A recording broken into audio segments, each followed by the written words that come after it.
বাড়িতে আসছি, নিজে হাতে লালি বানালাম, আর ভাপা পিঠা খাবো না তাই কখনো হয়? তাই ঝটপট দেখেন, অনেক আগে থেকে আমাদের মানে গ্রাম অঞ্চলে নানি দাদিরা এরকম করে করতো, আজকে আমি সেই টেকনিকটা অবলম্বন করতেছি।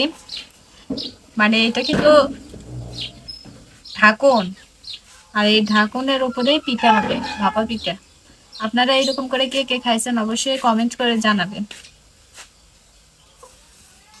আর এগুলো তো লবণ আর পানি আর হালকা একটু দুধ দিয়ে এই আটাটা মতে নেওয়া হয়েছে সুন্দর করে।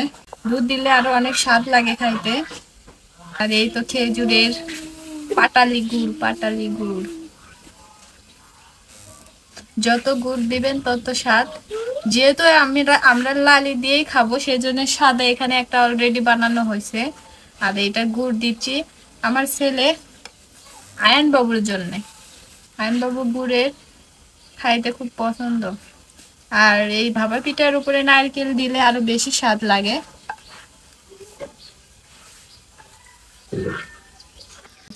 হাত দিয়ে একটু ডাবে দিলাম, দিয়ে আবার এর উপরে একটু করে আটা দেওয়া লাগবে। এই গুড়টা হালকা হালকা ঢেকে না দিলে গলে লেগে যাবে। নেট দিলে ভালো, এর ভিতরে ভালো ভাব ঢোকে, যার কারণে নেটটাই দেওয়া বেটার। আর এখানে পুরাতন একটা পাতিলে পানি দেওয়া হয়েছে, ভিতরে পানি গরম।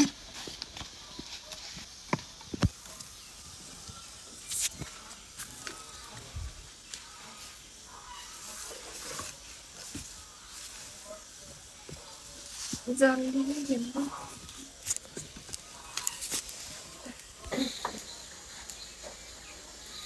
আর এখন এটা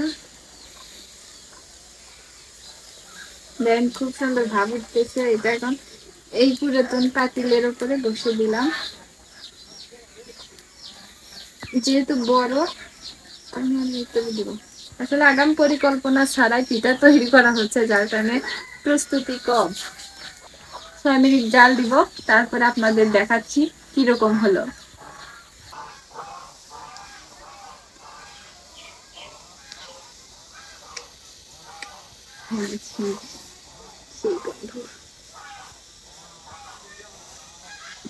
ওরে বাবারে, সেই গরম গো।